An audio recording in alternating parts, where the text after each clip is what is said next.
자, 오늘은 삶을 망치는 삐뚤어진 사랑이라고 하는 주제입니다. 요한일서 2장 15절에서 16절에 있는 말씀을 함께 읽겠습니다. 시작. 이 세상이나 세상에 있는 것들을 사랑치 말라. 누구든지 세상을 사랑하면 아버지의 사랑이 그 속에 있지 아니하니, 이는 세상에 있는 모든 것이 육신의 정욕과 안목의 정욕과 이생의 자랑이니 다 아버지께로 쫓아온 것이 아니요 세상으로 쫓아온 것이라. 어떻게 하라고요? 이 세상이나 이 세상에 있는 것들을 어떻게 하지 말라고요? 사랑하지 말라. 여러분은 혹시 세상을 사랑하시나요? 세상에 있는 것들을 사랑하시나요? 어떠십니까? 요즘에 이 사랑이란 말이 너무 이렇게 남용되고 있다는 생각을 제가 합니다. TV를 틀면 유행가 가사가 대부분 사랑이에요. 제가 그 사랑에 대한 유행가를 들을 때마다 저 사람들이 도대체 사랑이 뭔지는 알고 저렇게 떠드나 하는 생각이 들 때가 있습니다. 이 사랑의 다른 말은 소중이라고 하는 말입니다. 소중. 이해가 쉬우려면 이거예요. 여러분, 나는 무엇을 사랑해, 누군가를 사랑해 그런다면, 다른 말로 하면 나는 무엇인가를 소중하게 여긴다는 거예요. 근데 어떤 분은 돈을 굉장히 소중하게 여기면서 나는 돈을 사랑하지는 않습니다, 이렇게 말하는 분이 있어요. 어떤 사람은 나는 핸드폰이 엄청 소중해, 아빠랑도 바꿀 수 없어, 이렇게 얘기하면서 나는 그래도 핸드폰보다는 아빠를 사랑해, 이렇게 표현하는 것입니다. 이것은 사랑이라고 하는 개념을 잘 이해하지 못했기 때문에 그런 건데, 내가 무엇인가를 사랑한다고 하는 것은 그것을 굉장히 소중하게 생각한다는 것입니다. 나에게 소중하게 여겨지는 무엇인가가 있다면 나는 그것을 사랑하고 있다는 말이 되는 거예요. 하나님은 사랑이시라고 성경은 얘기하는데, 이 얘기는 뭐냐면 하나님은 무엇인가를 소중하게 여기신다는 것입니다. 성경은 말하죠. 하나님이 소중하게 여기시는 게 뭘까요, 여러분? 하나님이 소중하게 여기시는 것. 스바냐 3장 17절에 있는 말씀을 다 함께 읽겠습니다. 시작. 그가 너로 말미암아 기쁨을 이기지 못하시며 너를 잠잠히 사랑하시며 너로 말미암아 즐거이 부르며 기뻐하시리라 하리라. 하나님은 누구를 소중하게 여기시냐면 바로 저와 여러분을 아주 소중하게 여기십니다. 근데 문제는 세상에 많은 분들이 이 성경절을 읽어드려도 지금 표정이 여러분하고 다 똑같다는 거예요. 저는 목회하면서 하나의 목표가 있습니다. 뭐냐면 하나님이 세상을 이처럼 사랑하사라고 하는 이 말씀을 읽어드리면 여러분의 눈물에서 감사, 기쁨 이런 것이 눈에서 막 넘쳐났으면 좋겠어요. 제가 가끔 부모님에 대한 말씀을 설교로 하거나 영상을 틀어드리거나 그러면 여러분 울지 말라고 해도 많은 분들이 눈물을 줄줄줄 흘리세요. 왜 그러냐면 부모님에 대한 그 마음이 어느 정도 다 소통이 되고 공감이 느껴지기 때문에 그렇습니다. 그런데 여기 보면 이 성경은 하나님을 경험했던 사람들이 하나님에 대한 경험을 막 얘기하는데 많은 성도들이 공감 능력이 좀 떨어지는지 공감하지를 못하는 것입니다. 성경은 뭐라고 얘기하냐면 하나님은 여러분으로 말미암아 기쁨을 이기지 못하신대요. 하나님이 이기지 못하는 게 있네요. 그죠? 그리고 하나님은 우리를 막 사랑한다고 막 입으로 막 떠드는 그런 분이 아니라 얘기하지 않아도 하나님은 끝까지 우리를 사랑하시고 지극히 우리를 사랑하시고 우리 때문에 즐거이 부르며 날마다 기뻐하시는 분이 하나님이다라고 성경이 이야기하고 있는 것입니다. 저는 우리 모두가 하나님의 이 사랑을 깨달았으면 좋겠습니다. 공감했으면 좋겠습니다. 네. 그럼 반대로 이 사랑의 반대말이 뭐냐면 바로 죄입니다. 죄. 목사님 어떻게 사랑의 반대말이 죄죠? 죄의 반대말은 의 아닙니까? 물론 죄의 반대말은 의지만 그 의미적으로 말하면 사랑의 반대말이 죄입니다. 왜 그러냐면 이 죄의 정의는 사랑이 비뚤어지는 것을 죄라고 하기 때문에 그렇습니다. 성경이 말하는 죄는 사랑은 사랑이되 우리가 사랑을 할 줄 모르는 존재는 아니에요. 하나님이 저와 여러분을 사랑할 수 있는 존재로 창조를 하셨어요. 그래서 여러분 이 세상에 사랑을 할 줄 모르는 사람은 없습니다. 근데 왜 문제가 될까요? 이 세상에 사람들이 사랑은 할 수 있으되 그 사랑이 올바로 되지 않고 삐뚤어져 있기 때문에 그것을 죄악 세상이라고 말하는 것입니다. 이 사람들 인류를 죄인이라고 부르는 것은 그들의 사랑이 삐뚤어졌기 때문에 그래요. 성경은요, 이 죄인의 삐뚤어진 사랑을 욕심 혹은 이기심이라고 얘기합니다. 이 삐뚤어진 사랑 때문에 어떤 일이 발생하냐면 야고보서 1장 15절의 말씀이 나온 것입니다. 한번 읽어볼까요? 시작. 욕심이 잉태한즉 죄를 낳고 죄가 장성한즉 사망을 낳느니라. 이 욕심이 삐뚤어진 사랑이라고 그랬죠. 이 사랑이 삐뚤어지게 되면 그 결과가 죄가 되고 그 결과가 사망이 된다라고 야고보가 기록하고 있는 것입니다. 또 한 가지 문제는 이 욕심을 품고 있는 사람은 큰 어려움을 직면하게 되는데 하나님의 말씀이 우리 마음에 떨어졌을 때 우리의 마음의 밭을 옥토에서 가시떨기로 바꾸는 것이 바로 욕심이라 그랬어요. 그래서 예수께서 마가복음 4장 19절에 욕심이 들어와 뭘 어떻게 한다고요? 말씀을 막는다고요.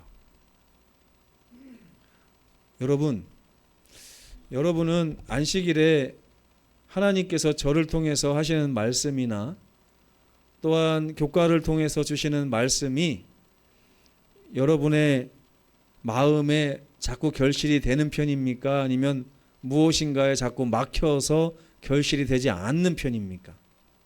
한번 스스로 잘 생각을 해보세요.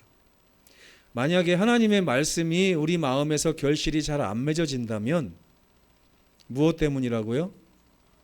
욕심 때문이라고요. 욕심을 다른 말로 하면 뭐라고요? 우리가 사랑하는 사랑이 삐뚤어져 있다고요. 사랑이 삐뚤어져 있어요. 여러분, 어머니를 칼로 찔러 죽인 아들은 사랑을 한 것입니까? 사랑을 못한 것입니까? 어떻게 생각하세요? 사람은 모두가 사랑을 하는 존재예요. 근데 그 아들이 어머니를 찔렀다는 얘기는 그 어머니가 용돈을 안 줘서 열이 받아서 화가 나서 어머니를 찌르거든요. 그러면 사랑을 할 줄 모르는 거예요? 아니면 그 사랑이 삐뚤어져 있는 거예요? 그 사랑이 삐뚤어져 있는 거예요. 어떻게 해요? 어머니를 사랑해야 될 그 마음이 뭘 더 사랑하게 된 것입니까? 돈을 더 사랑하게 된 거예요. 사실 돈을 사랑하는 것보다는 지금 어머니보다는 누구를 더 사랑하는 거예요? 내 자신을 더 사랑하는 거예요. 어머니보다 내 자신을. 우리가 어머니나 아버지나 하나님의 말씀을 순종하지 않는 것은 하나님과 어머니와 아버지를 사랑해야 될 그 마음에 누구에 대한 사랑이 들어와 있는 거냐면 내 자신에 대한 사랑이 들어와 있는 거예요. 이걸 뭐라고 하냐면 삐뚤어진 사랑이라고 얘기합니다. 많은 사람들이 누구가 아닌 무엇을 사랑하기를 원합니다. 그래가지고 그들의 관심이 어디 있냐면 소유에 있어요. 소유. 이 삐뚤어진 사랑이라는 것은 마땅히 소중하게 여겨야 할 대상을 사랑하기보다는 다른 것을 더 사랑하는 것을 이 삐뚤어진 사랑이라고 얘기합니다. 저는 이 시간에 여러분들이 잠시 마음에 손을 얹고 나는 내가 가장 사랑하는 게 무엇인가를 한번 진단을 해보셨으면 좋겠어요. 왜냐면요, 이걸 잘 몰라요. 잘 모르는데 막상 중요한 순간에 둘 중에 하나를 선택하게 되면 내가 무엇을 더 사랑하는지가 딱 나오는 것입니다. 우리 최태식 장로님은 우리 장종숙 집사님하고 최수연 형제가 물에 빠지면 누구를 먼저 구하시겠습니까? 이런 질문 많이 들어보셨죠? 네. 이런 질문이 왜 나갈까요, 여러분? 네? 아내들이 얘기하죠. 당신 엄마하고 나하고 물에 빠지면 누구 먼저 구할 거야? 남자들은 이 질문을 들으면 엄청 짜증이 나요. 네. 왜 자꾸 이런 걸 물어보지? 근데 왜 물어보는 거예요? 이유가 뭡니까? 물어보는 이유가 이 남자가 세상에서 나를 제일 소중하게 여기는지가 알고 싶은 거잖아요. 그렇죠? 근데 살아보면 아시죠? 장종순 집사님, 남편이 장로님이 집사님보다 시아버지를 더 사랑할 때가 많았습니까? 집사님보다 시어머니를 더 사랑할 때 많았습니까? 많아요? 이게 뭐라고? 이게 어떤 증상이냐면 사랑이 비뚤어진 상황이에요. 사랑이 비뚤어진 사랑.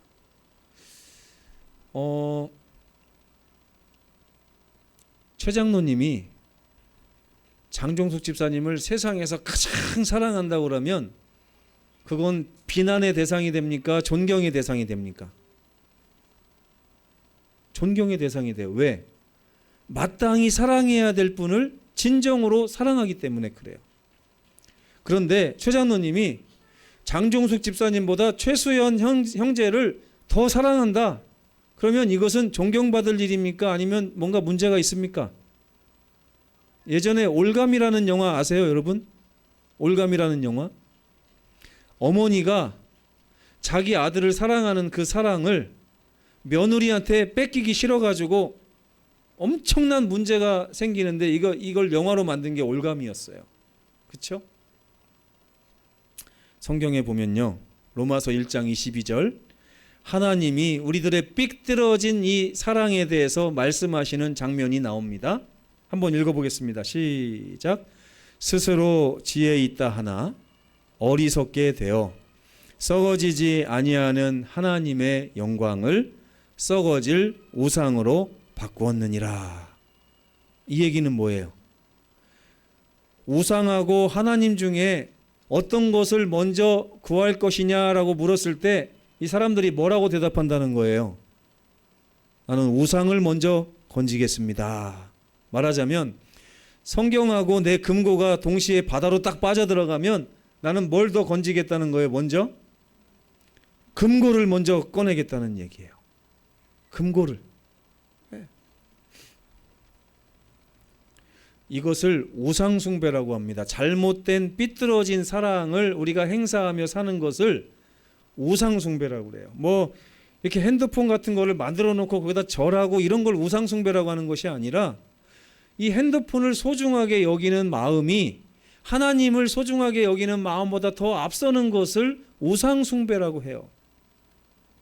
그런데 문제는요, 이 잘못된 삐뚤어진 사랑의 결과가 우리를 어디로 이끌어 간다는 거예요?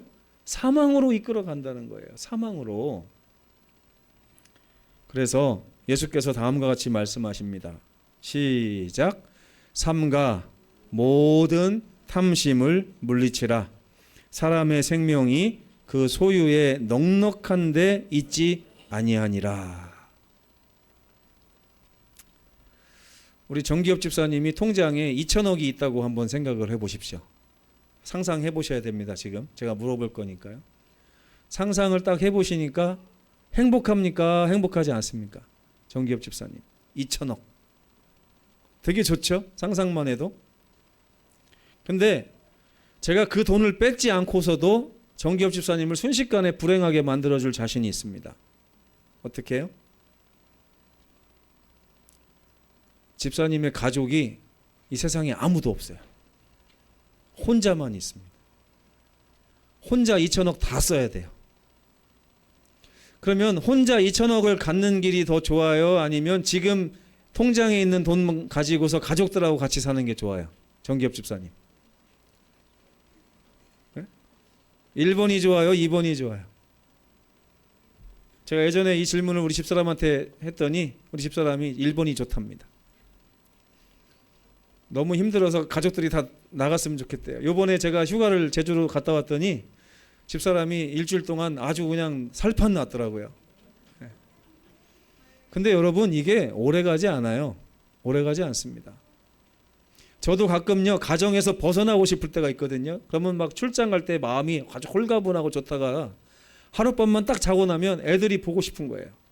저희 집사람이 보고 싶고. 사람은 무엇보다는 누구가 더 소중할 때가 많고 이것이 진리입니다. 맞습니까, 여러분? 예. 제가 아무리 돈을 많이 벌면 뭐예요? 아이들이 없고 집사람이 없고 부모님이 안 계시고 제가 사랑하는 누군가가 없다면 그 돈을 사랑하는 것이 다 무슨 소용이 있겠습니까? 그렇죠? 그래서 우리는 무엇이 아니라 누군가를 사랑할 줄 아는 그런 지혜로운 백성이 되어야 하는 것입니다. 근데 성경은 여기서 한 단계 더 나아가라고 얘기합니다. 아까 제가 최 장로님이 장종숙 집사님을 사랑하면 더 이상 흠잡을 것이 없다고 말씀드렸는데 성경은 그것도 문제가 된다고 얘기를 해요. 아담이 하와가 선악과를 따먹고서 자기에게 선악과를 내밀었을 때 아담이 선악과를 왜 먹었는지 아십니까? 왜 먹었는지 아세요? 하와를 잃어버리고 싶지 않았어요. 그래서 하와를 잃어버리느니 나도 같이 죽음을 선택하겠다 해서 선악과를 받아 먹은 것입니다. 아담의 사랑이 지극하고 박수 쳐줄만 하죠. 그렇죠? 아마 위대한 남편 비석을 아마 세워졌을 수도 있습니다. 근데 성경은 그것을 뭐라고 얘기하냐면 죄라고 얘기해요. 왜요? 마땅히 아내보다 더 사랑해야 할 하나님을 아담이 버렸기 때문에 그렇습니다. 요한복음 13장 34절은 예수께서 이 사랑이 없음으로 삐뚤어진 사랑 때문에 망해가고 있는 인류에게 주신 말씀입니다. 이걸 새 계명이라고 그래요. 한번 같이 읽어보겠습니다. 시작. 새 계명을 너희에게 주노니 서로 사랑하라. 내가 너희를 사랑한 것 같이 너희도 서로 사랑하라. 예수께서 우리에게 주신 계명이 뭐냐면 내가 너희를 얼마나 사랑하는지 너희는 좀 알아야 돼. 그리고 내가 너희를 얼마나 사랑하는지를 알고 나서 그거와 똑같이 너희는 다른 누군가를 사랑해야 돼. 그러면 하나님 사랑이 먼저예요? 형제 사랑이 먼저예요? 하나님 사랑이 먼저죠? 그럼 하나님이 이기적인 분입니까?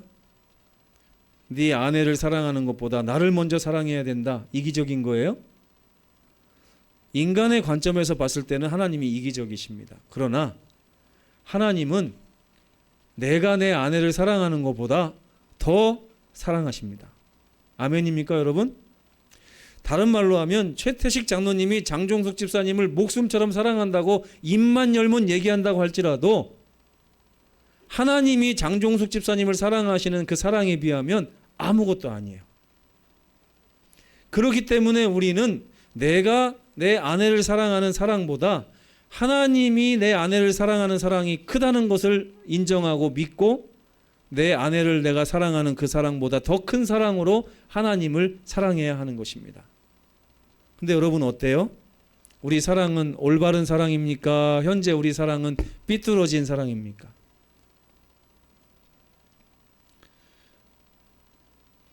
만약에 예전에 보면 사우디로 아버지들이 돈 벌러 많이 갔잖아요. 우리 교회에도 그런 장로님이 계셨는데 어느 날 장로님이 7년 만에 사우디에서 돌아오신다고 하는 연락을 받고 집사님이 이제 남편을 만나려고 봤더니 남편이 돌아오는 시간이 안식일 날 오전 9시예요. 여러분, 이 집사님이 안식일에 하나님 만나러 교회를 왔을까요? 아니면 장로님 마중 나가려고 서울을 갔을까요? 허경재 집사님이 그 집사님이라면 어떻게 하셨을 것 같아요? 남편 만나러 가는 게 맞아요? 교회 오는 게 맞아요? 네? 아니 맞고 틀리고를 떠나서 여러분은 어떻게 하고 싶으세요? 네? 여러분은 어떻게 하고 싶으신데 마음은 그런데 실제로는 어떻게 하고 살고 계십니까? 실제로는